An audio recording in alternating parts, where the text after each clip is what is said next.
আসসালামু আলাইকুম বন্ধুরা, কেমন আছেন সবাই? আশা করি সবাই ভালো আছেন।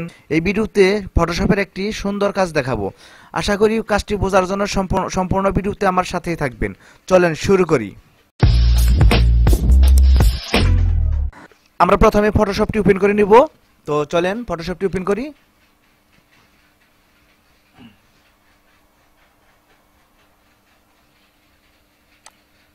হ্যাঁ, আমাদের ফটোশপ ওপেন হয়ে গেছে। এখন আমরা ছবি সিলেক্ট করব, যে কোনো একটি ছবি সিলেক্ট করব। আমি একটি ড্রাগ ছবি নিব, যে ছবিটি একটু অন্ধকার, একটু কালচে ভাব, এরকম একটি ছবি আমি নিব প্রথমে।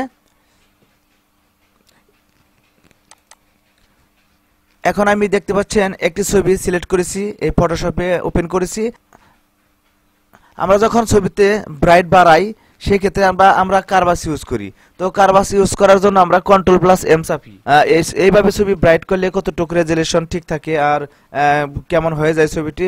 আমি প্রথমে এই ছবিটির ব্রাইট বাড়াবো। আমি দেখতে পাচ্ছেন বন্ধুরা, এই ছবিটি যখন আমরা উপরের দিকে রেখে টানবো তখন ছবিটির কিন্তু দেখেন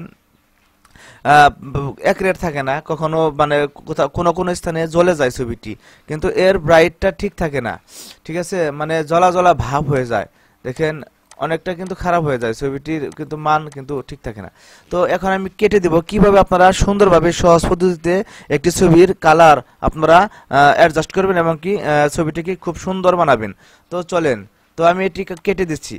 প্রথমে এই ছবিটিকে খুব স্মুথলি ভাবে সুন্দর করার জন্য আপনারা চলে যাবেন এখানে একটি নিউ লেয়ার নেবেন। তো এই ক্রিয়েট একটি আমি দেখেন এখানে ক্লিক করছি, ক্লিক করার পর লেখা আছে ক্রিয়েট এ নিউ লেয়ার।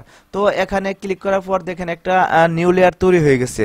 তো এখন আমরা যে কাজটি করব, এই যে এখানে দেখতে পাচ্ছেন সিলেক্ট ব্যাকগ্রাউন্ড কালার। তো এখানে ব্যাকগ্রাউন্ড কালারটা আমি উপরে কালো রাখবো। সবাই এই কাজটি করবেন, উপরে কালো নিচে সাদা দিয়ে দিবেন। তো ব্যাকগ্রাউন্ড কালারটা সাদা দিয়ে দেবেন, সাদা দিয়ে দেবেন, ফুললি সাদা দিয়ে দিবেন। তো আমি সাদা দিয়ে দিচ্ছি।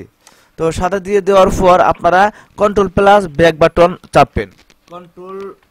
কন্ট্রোল+ব্যাক বাটন চাপবেন। কন্ট্রোল+ব্যাক বাটন চাপার পর পিকচারটি এরকম সাদা হয়ে যাবে। সাদা হয়ে যাওয়ার পর আপনারা একটি কাজ করবেন, এটিকে মাস্ক করে দিবেন। এখন লেয়ারটিকে আমরা মাস্ক করব। মাস্ক করার জন্য এই যে এখানে অপশন দেখতে পাচ্ছেন, মাস্ক অপশন। তো এখানে একটি ক্লিক করে দেবেন। দেখেন এটি কিন্তু ডবল হয়ে গেছে, একটি মাস্ক হয়ে গেছে, একটি লেয়ার 1 রয়েছে। ঠিক আছে, তো এখন আমরা যে কাজটি করব, এখানে একটু উপরে দেখতে পারবেন নরমাল নামের একটা অপশন আছে, এটির মধ্যে ক্লিক করবেন। এটির মধ্যে ক্লিক করার পর এখানে মাঝখানে দেখেন মাঝখান বরাবর একটি লেখা আছে সফট লাইট। তো এইটির মধ্যে ক্লিক করে দেবেন বন্ধুরা। ছবিটি কিন্তু খুব ভালোভাবে পরিষ্কার হয়ে গেছে, কিন্তু কোথাও কোনো জলসা নাই, কোনো ছবির মধ্যে কোনো স্পট নাই, কোনো ধরনের কোনো সমস্যা নেই। আশা করি বন্ধুরা বুঝতে পারছেন। আর হ্যাঁ বন্ধুরা, ভিডিওটি যদি ভালো লাগে আপনাদের অবশ্যই চ্যানেলটি সাবস্ক্রাইব করে রাখবেন আর পাশে থাকা বেল আইকনটি অবশ্যই বাজিয়ে দিবেন আর বন্ধুদের মাঝে লাইক শেয়ার করবেন। ভালো থাকবেন সবাই। আসসালামু আলাইকুম।